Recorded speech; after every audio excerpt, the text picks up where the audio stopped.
आज इसमें हम पाचन तंत्र के बारे में पढ़ेंगे। डाइजेस्टिव सिस्टम पढ़ेंगे। तो पढ़ते हैं पहले पाचन तंत्र। पाचन जटिल पदार्थों को सरल में बदलना अर्थात बड़े टुकड़ों को छोटे टुकड़ों में बदलना पाचन कहलाता है। पाचन कार्य भोजन से ऊर्जा का निर्माण करना, शरीर की वृद्धि के लिए पाचन कार्य के अंशों का भोजन से ऊर्जा का निर्माण करना और शरीर की वृद्धि के लिए आवश्यक होता है। आगे चलते हैं। पाचन 3 चीज़ों का होता है, कार्बोहाइड्रेट का होता है, वसा का होता है और प्रोटीन का होता है। पाचन का 3 चीज़ों का होता है, कार्बोहाइड्रेट का होता है और तुम्हारा सा वसा का होता है और सा प्रोटीन का होता है। 3 चीज़ों का होता है पाचन होता है। आगे चलते हैं। वसा बोलते हैं, फैट को बोलते हैं। आगे चलते हैं।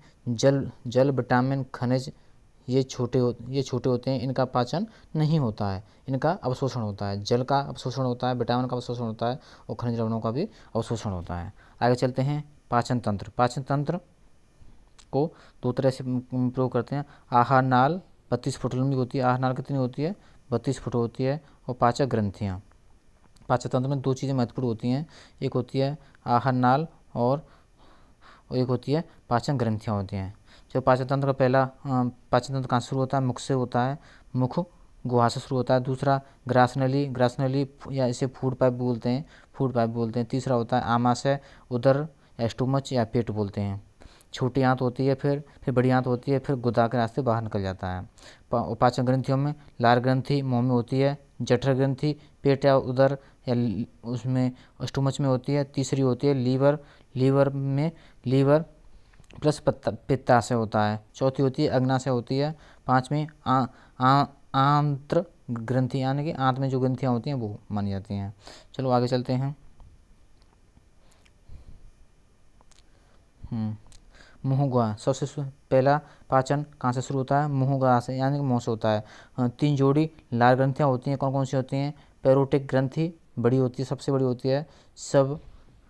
सबली गुरुवल होती है। एक राब-मेडुलर होती है। कितनी ग्रंथि होती हैं? पैरोटिक ग्रंथि सबसे बड़ी होती है। कौन सी ग्रंथि सबसे बड़ी होती है?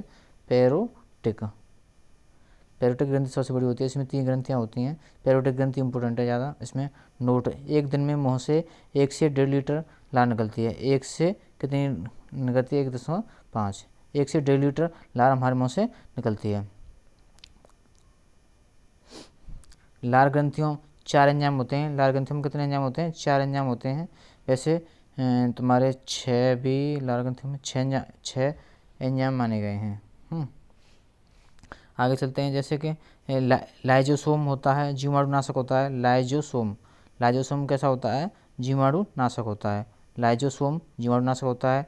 दूसरा टाइलिन स्टार्च या मंड का पाचन करता है। तीसरा होता है तुम्हारा डायस्टेज, ये भी स्टार्च का पाचन करता है। एक होता है, चौथा होता है म्यूकस भोजन को चिपचिपा बनाता है। और मुँह में स्टार्च का पाचन होता है। मुँह में किसका पाचन होता है? स्टार्च का पाचन होता है। आगे चलते हैं। ग्रासनली या फूड पाइप तुम्हारी होती है सब 25 सेंटीमीटर लंबी होती है। कितनी सेंटीमीटर लंबी होती है? 25 सेंटीमीटर लंबी होती है। ग्रासनली में भोजन का पाचन नहीं होता है। ग्रासनली में भोजन का पाचन नहीं होता है। मुँह से ग्रासनली में होकर सीधा भोजन आमाशय या पेट में जाता है। ग्रासनली से कहाँ जाता है? मुँह से होकर सीधा पेट में या आमाशय में जाता है। ग्रासनली में पाचन क्रिया नहीं होती है और ग्रासनली से धीरे धीरे भोजन नीचे आता है। इस क्रिया को क्रमानुचरण कहते हैं। कौन सी क्रिया कहते हैं? इसे क्रमानुकुचन क्रिया कहते हैं। धीरे धीरे ग्रासनली से भोजन जो आता है धीरे धीरे रुक गया, फिर नीचे धीरे धीरे सरकता है। उसे हम क्या बोलते हैं? क्रमानुचरण क्रिया बोलते हैं। कौन सी क्रिया बोलते हैं? क्रमानुचरण क्रिया बोलते हैं। वेरी वेरी इंपॉर्टेंट है ये पॉइंट है। मुख में जो पचा हुआ खाना होता है उसे क्या बोलते हैं? बोलस बोलते हैं। मुख में जो खाना पच जाता है उसे हम क्या बोलते हैं? बोलस। बहुत इंपॉर्टेंट है, कई बार पूछा गया है कि बोलस कहाँ पर होता है? बोलस मुँह में बनता है। आगे चलते हैं। तीसरा आमाशय, पेट, जठर। आमाशय के ही आमाशय को ही पेट बोलते हैं, पेट को ही आमाशय बोलते हैं, जठर स्टोमच इंग्लिश में बोलते हैं। भोजन 4 घंटे तक आमाशय में रहता है सबसे ज़्यादा। सबसे ऐसे प्रश्न बन जाएगा सबसे ज़्यादा भोजन कहाँ पर रहता है, तो सबसे ज़्यादा भोजन रहता है तो हमारे साथ पेट में रहता है। पेट को क्या बोलते हैं हम, आमाशय बोलते हैं। आगे चलते हैं। आमाशय में HCl अम्ल बनता है। कौन सा अम्ल बनता है, HCl अम्ल बनता है आमाशय में। HCl जो जीवाणु लाइसोजाइम से नहीं मरते, तो जैसे कि मुंह में जो लाइसोजाइम वो था, हाँ, उससे नहीं मरे जीवाणु, तो HCl से मर जाते हैं। आमाशय में जठर ग्रंथि होती है जो जठर रस निकालती है। आमाशय में कौन सी ग्रंथि होती है, जठर ग्रंथि होती है जो जठर रस को निकालती है। आगे चलते हैं। जठर रस से 2 एंजाइम निकलते हैं। जठर रस से कितने एंजाइम निकलते हैं, 2 एंजाइम निकलते हैं। एक सेकंड, क्या हो गया। जठर रस से 2 एंजाइम निकलते हैं, रेनिन और पेप्सिन। रेनिन का काम होता है दूध को दही में बदलना। दूध को दही में बदलना किसका काम होता है, रेनिन का काम होता है दूध को दही में बदलना। और पेप्सिन का काम होता है प्रोटीन को प्रोप्टोन में बदलना। किसमें, पेप्टोन में। प्रोटीन को पेप्टोन में बदलना। पेप्सिन का काम होता है प्रोटीन को पेप्टोन में बदलना। और उसका काम क्या होता है, रेनिन का काम होता है दूध को दही में बदलना। आगे चलते हैं। महत्वपूर्ण बिंदु, HCl से एसिडिटी बनती है, क्योंकि HCl अम्लीय होता है या इसे हम तेजाब भी कह सकते हैं। एसिडिटी से कम करने के लिए हम इनो पीते हैं जो क्षारीय होता है। इनो में क्या होता है, इनो में MgOH का होल ट्वाइस होता है, उसमें मैग्नीशियम होता है। पेट में पचे भोजन को कायम कहते हैं। पेट में जो भोजन पच जाता है उसे हम क्या बोलते हैं, उसे हम कायम बोलते हैं। क्या बोलते हैं, कायम। पेट में जो भोजन बन जाता है उसे हम क्या बोलते हैं, कायम बोलते हैं। और पेट में प्रोटीन का पाचन हो गया। प्रोटीन का पाचन कहाँ पर हो गया, पेट में हो गया, आमाशय में हो गया। और चलते हैं अग्नाशय पाचन ग्रंथि होती है। अग्नाशय क्या होती है, पाचन ग्रंथि होती है। यह पूर्ण पाचक एंजाइम होता है। इसमें से अग्नाशय में से 3 एंजाइम निकलते हैं। इसे हम ट्रिक से याद करते हैं। लेट माने L से लेट, ल से हो गया लाइपेज हो गया, A से हो गया एमाइलेज हो गया, तुम्हारा T से हो गया ट्रिप्सिन हो गया। अग्नाशय से 3 एंजाइम निकलते हैं। ट्रिप्सिन निकलता है, एमाइलेज निकलता है और लाइपेज निकलता है। ट्रिप्सिन का काम होता है पेप्टोन को पेप्टाइड में बदलना। पेप्टोन को किस में बदलता है, पेप्टाइड में। तुम्हारा साथ ट्रिप्सिन का क्या काम होता है, ट्रिप्सिन का काम होता है पेप्टोन को पेप्टाइड में बदलना। होता है। आगे चलते हैं। एमाइलेज का कार्य होता है स्टार्च या मंड का पाचन करना होता है। लाइपेज का काम होता है वसा या ऑयली पदार्थ का पाचन करना। पेज पे क्या होता है, पेज ऐसे जब तेल ऑयली हो जाता है पे तो पारदर्शी हो जाता है ना, तो ऐसे याद कर सकते हैं हम। लाइपेज कैसा किसका पाचन करेगा, पेज करेगा तुम्हारा वसा का पाचन करेगा। किसका पाचन करेगा, वसा का पाचन करेगा, क्योंकि उसमें पेज पर तेल लग जाता है ना। इस प्रकार से हम ऐसे याद कर सकते हैं। और एमाइलेज किसका पाचन करता है, स्टार्च का करता है, स्टार्च या मंड का पाचन करता है। आगे चलते हैं। लीवर या पित्ताशय। लीवर प्लस पित्ताशय। लीवर से पित्त का निर्माण होता है। पित्त का निर्माण कहाँ पर होता है, लीवर में होता है। और पित्त एक क्षारीय होता है। पित्त कैसा होता है, क्षारीय होता है। एक सेकंड। पित्त के साथ होता है, क्षारीय होता है, क्षारीय प्रकृति का होता है। pH मान 8 होता है। इसका pH मान कितना होता है, पित्त का 8 होता है। या पित्तरस पित्ताशय में इकट्ठा रहता है। पित्तरस कहाँ पर इकट्ठा रहता है, पित्ताशय में इकट्ठा रहता है। बनता कहाँ पर है, लीवर में है। आगे चलते हैं। और ये पित्तरस में पित्ताशय पित्त की थैली, पित्ताशय में एक पित्त की थैली होती है, में इकट्ठा रहता है या स्टोर रहता है। चलो आगे चलते हैं। पित्त अम्लीय भोजन को क्षारीय कर देता है। जो पित्त होता है, जो पित्ताशय से पित्त निकलता है, वो क्या करता है, जो आमाशय से जो भोजन आया था, अम्लीय आया था, उसे क्षारीय कर देता है। आगे चलते हैं। पित्त वसा का पाचन करता है। पित्त क्या करता है, वसा का पाचन करता है। नोट क्वेश्चन, ऐसा कौन सा पदार्थ है जो एंजाइम न होते हुए भी पाचन का कार्य करता है? वो क्या है, तुम्हारा पित्त है, जो एंजाइम न होते हुए भी पाचन का कार्य करता है। कौन करता है, पित्त करता है। आगे चलते हैं। छोटी आंत, छोटी आंत पाचन को पूर्ण पाचन करती है। छोटी आंत क्या करती है, पूर्ण पाचन करती है। पाचन और अवशोषण का कार्य कौन करती है, छोटी आंत करती है। छोटी आंत सबसे बड़ी कौन सी आहार नाल में कौन सी होती है, छोटी आंत होती है। 6.5 मीटर होती है। कितनी मीटर लंबी होती है, 6.5 होती है, छोटी आंत लंबी होती है। और 1.5 मीटर की बड़ी आंत होती है। आगे चलते हैं। पूरा पाचन छोटी आंत में पूर्ण होता है। पूरा पाचन कहाँ पर होता है, छोटी आंत में होता है। एरेप्सिन एंजाइम पेप्टाइड को अमीनो अम्ल में बदल देता है। पेप्टाइड को किस में बदल देता है, अमीनो अम्ल में। ऐसे क्वेश्चन बन जाता है जैसे कि अम्ल में बदल देता है। अम्ल सबसे मतलब लास्ट में प्रोटीन किस में बदल जाता है, अमीनो अम्ल में बदल जाता है।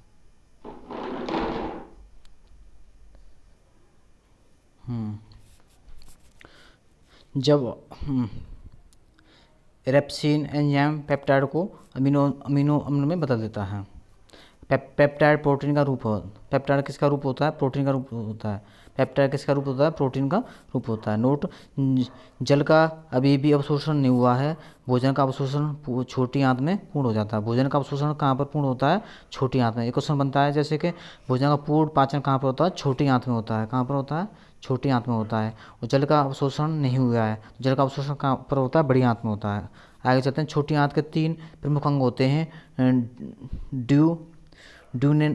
ड्यूडेनम, जेजुनम और इलियम। छोटी आंत के 3 प्रमुख अंग कौन कौन से होते हैं, ड्यूडेनम, जेजुनम, इलियम। इसे बोलते थे हम डीजे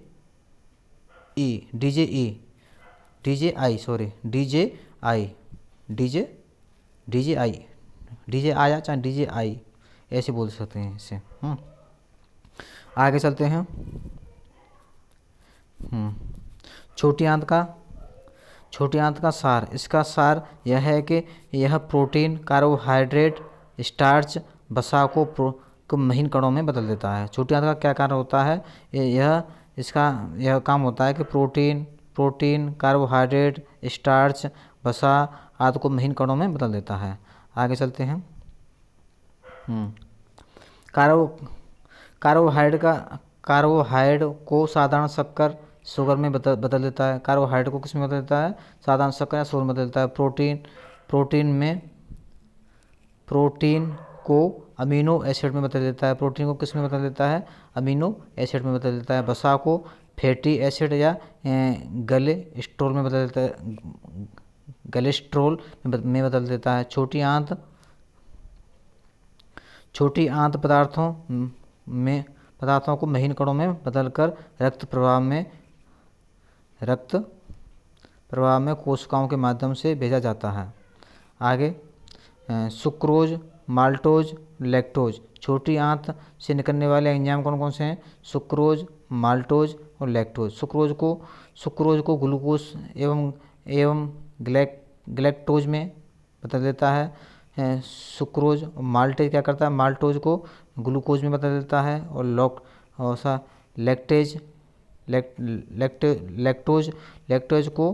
लैक्टेज का काम क्या होता है, लैक्टोज को तो ग्लूकोज में और फ्रैक्टोज में बदल देता है। आगे चलते हैं। बड़ी आंत। आगे क्या है, बड़ी आंत का मुख्य कार्य होता है जल का अवशोषण करना। जल का अवशोषण करना किसका काम होता है, बड़ी आंत का काम होता है। इसमें भोजन का पचा हुआ भाग कायल कहलाता है। कायल क्या कहलाता है, भोजन का कायल बड़ी आंत में होता है। और कायम पेट में बनता है। और कायल तुम्हारा उसमें बड़ी आंत में होता है। इसे ही लेटरिन या टट्टी बोलते हैं। बड़ी आंत कितनी मीटर लंबी होती है? 1.5 मीटर लंबी होती है। छोटी आंत कितनी मीटर लंबी होती है? 6.5 मीटर लंबी होती है। ये ध्यान रखना, ये क्वेश्चन बनता है।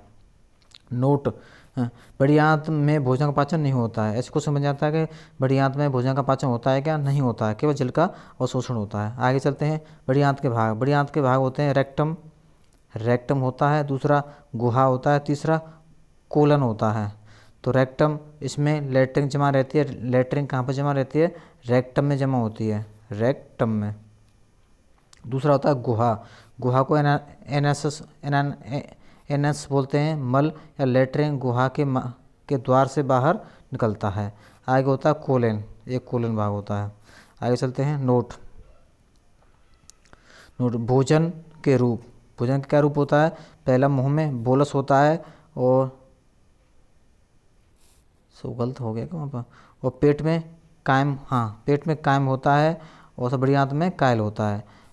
मतलब भोजन जो होता है मुंह में तो उसे बोलते हैं बोलस बोलते हैं, और पेट में होता है उसे उसे कायम, पेट में बोलते हैं कायम बोलते हैं। क्या बोलते हैं? कायम। का ए म माने आमास है, आमास है, मारा ना आमास में म, तो कायम, कायम में भी म आ रहा है, तो आमाशय में काम बनता है। और कायल, कायल बनता है बड़ी आंत में। कायल कहाँ पर बनता है? बड़ी आंत। कायल, ला, ला आ रहा ना, ल, टट्टी कैसी होती है? लाल टट्टी होती है, लाल। हाँ, ऐसी वहाँ ट्रिक लगा सकते हैं। तो कायल कहाँ पर बनता है? बड़ी आंत में बनता है। और कायम कहाँ पर बनता है? आमाशय या पेट में बनता है। बोलस मुंह में बनता है। आगे चलते हैं।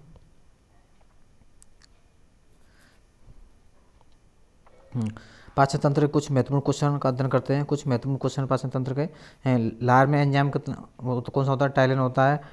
टाइलिन स्टार्च को किस में बदल देता है? माल्टोज में। टाइलिन स्टार्च को किस में बदल देता है? माल्टोज में बदल देता है। तीसरा क्वेश्चन है भोजन में मौजूद प्रोटीन, भोजन में मौजूद प्रोटीन का पाचन शरीर के किस भाग में होता है? भोजन में मौजूद प्रोटीन का पाचन शरीर के आमाशय या पेट या उदर में होता है। गैस्ट्रिक ग्रंथियाँ या जठर ग्रंथियाँ किस भाग में होती हैं, पाई जाती हैं? आमाशय में पाई जाती हैं। पांचवा क्वेश्चन है जठर ग्रंथि से निकलने वाले कौन से एंजाइम होते हैं? जठर ग्रंथि से निकलने वाले पेप्सिन और रेनिन और हाइड्रोक्लोरिक अम्ल होते हैं।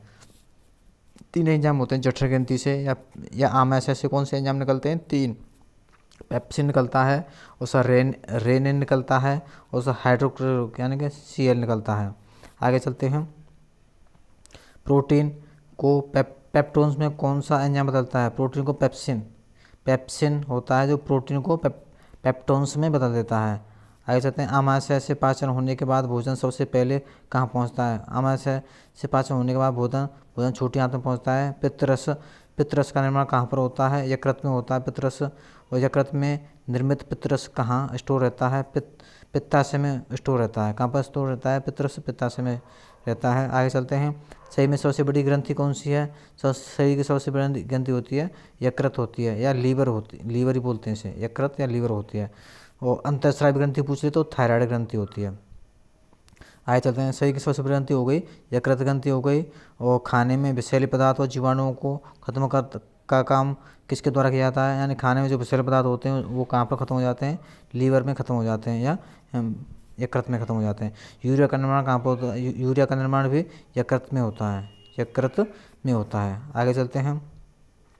अग्नाशय से निकलने वाले अग्नाशय रस से निम्न में से कौन सा एंजाइम पाया जाता है? अग्नाशय से ट्रिप्सिन निकलता है, एमाइलेज निकलता है, और लाइपेज निकलता है। इसकी ट्रिक है LAT, लेट, लेट माने लाइपेज, लाइपेज होता है, और A से होता है एमाइलेज होता है, T से होता है ट्रिप्सिन होता है। किससे निकलते हैं? अग्नाशय से निकलते हैं। आगे चलते हैं। अग्नाशय से निकलने वाले पेप्टोन्स, आमाशय से निकलने वाले पेप्टोन्स को अमीनो अम्ल में कौन बदलता है? ट्रिप्सिन बदलता है। अमीनो अम्ल को कौन बदलता है? पेप्टोन्स को अमीनो अम्ल में कौन बदलता है? ट्रिप्सिन बदलता है। आगे चलते हैं। भोजन से पोषक तत्वों को किसके द्वारा अवशोषित किया जाता है? भोजन से पोषक तत्वों को छोटी आंत के द्वारा किया जाता है। भोजनों को छोटी आंत के द्वारा अवशोषित किया जाता है। आगे चलते हैं। छोटी आंत की लंबाई कितनी होती है? छोटी आंत की लंबाई होती है 6.5 मीटर होती है। बड़ी आंत की लंबाई होती है 1.5 मीटर होती है। लार में कितने एंजाइम निकलते हैं? 6 एंजाइम निकलते हैं। लार से कितने एंजाइम निकलते हैं? 6 एंजाइम निकलते हैं। आज के लिए इतना ही काफ़ी है।